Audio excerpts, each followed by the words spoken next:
আহাদের ক্ষতিপূরণ আমরা করতে পারবো না, ক্ষতিপূরণকে পূরণ করতে ক্ষতিকে পূরণ করতে পারবো না। আমরা পরিষ্কার হয়ে বলেছি যে আহাদের বাবাকে আগামী দিনে রাষ্ট্রের সর্বোচ্চ সম্মান দিয়ে আহাদের বাবাকে সম্মানিত করব এবং আহাদের পরিবারের পাশে থাকব এবং সকল ক্ষেত্রে আহাদের যে আত্মহতি দিয়েছে আহাদকে আমরা স্মরণ করব, এটা তার বাবাকে আশ্বস্ত করেছি।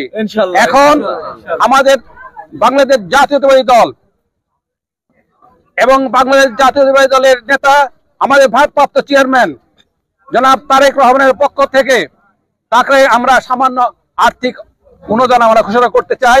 আমরা তাকে এখন আপাতত তার পক্ষ থেকে 1 লক্ষ টাকা আমরা তার হাতে আমরা তুলে দিতে চাই।